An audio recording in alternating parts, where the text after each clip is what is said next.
Tu vois souvent ce logo sur certains bâtiments sans te demander réellement ce que c'est. Et si toi aussi t'es consultant, freelance, entrepreneur ou salarié, tu sais que WeWork, ce sont des espaces de coworking, mais pas n'importe quels espaces. Il n'y a qu'à entrer dans un espace WeWork pour se rendre compte à quel point c'est différent et finalement à quel point c'est bien mieux que des bureaux habituels. Le design, l'ambiance, les services qui sont proposés, tout est fait pour que tu aies envie d'aller au bureau. Et cette entreprise a été l'idée d'un homme, Adam Neumann. Et malgré le succès fulgurant, WeWork a été au bord de la faillite. Qu'est-ce qui s'est passé? Pour le comprendre, on doit revenir à la genèse, à la création même de WeWork et à une figure emblématique de cette entreprise, son fondateur. Tout commence à Brooklyn en 2008.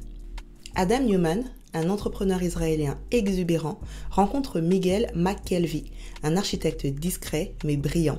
Tous les deux partagent cette même croyance. Travailler ne devrait pas être une obligation froide, mais une expérience collective et enrichissante. Avant WeWork, Adam a déjà tenté de créer plusieurs startups, notamment une marque de chaussures pour enfants à talons. Ça a été un échec. Mais lorsqu'il rencontre Miguel, tout change. Il lance un premier projet, Green Desk, un espace de coworking écologique, mais le vendent rapidement pour financer une idée plus grande, WeWork. Leur vision est ambitieuse, transformer des immeubles vétustes en espaces modernes où des entrepreneurs et freelances pourraient travailler, réseauter et même socialiser. WeWork n'est pas seulement une entreprise immobilière, c'est une philosophie.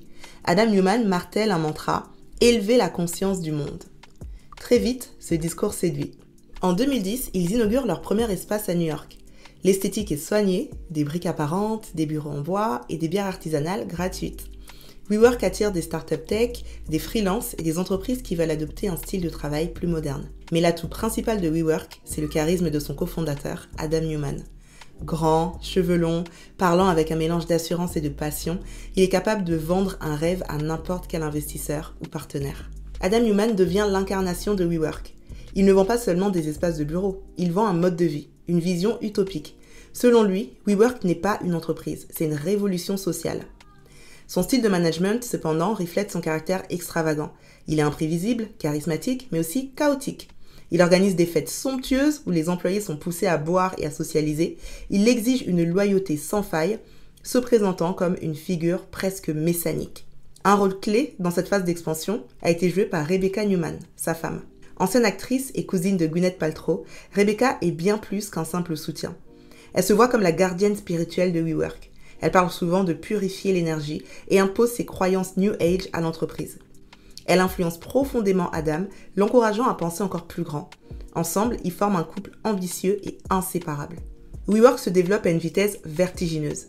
Avec l'aide de SoftBank et de son PDG, l'entreprise lève des milliards de dollars. Adam devient obsédé par l'expansion.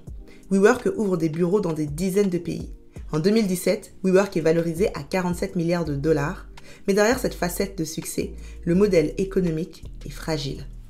Sous les paillettes, les failles commencent à apparaître.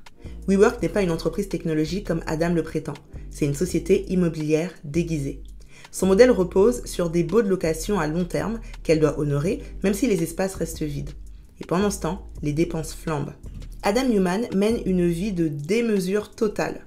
Il voyage exclusivement en jet privé, il fait construire des bureaux luxueux et achète des propriétés personnelles pour des centaines de millions de dollars. À un moment, il exige que chaque employé boive des shots de tequila lors d'une réunion.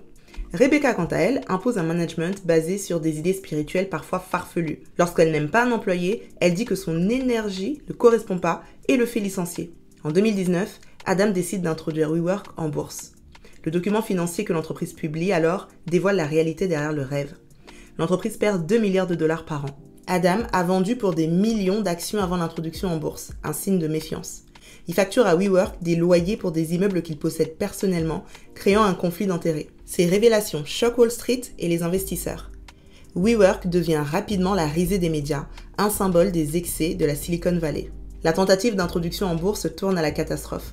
En quelques semaines, la valorisation de WeWork chute de 47 milliards de dollars à moins de 10 milliards. SoftBank, le principal investisseur, doit intervenir pour éviter la faillite. Face à la pression des investisseurs, Adam Neumann est contraint de démissionner en septembre 2019. Il quitte l'entreprise avec un parachute doré, tenez-vous bien, de 1,7 milliard de dollars, ce qui provoque un tollé parmi les employés licenciés. Après le départ d'Adam Neumann, WeWork tente de se reconstruire. Une nouvelle direction est nommée pour rationaliser l'entreprise. les bureaux non rentables sont fermés et WeWork se concentre sur son activité principale, le coworking.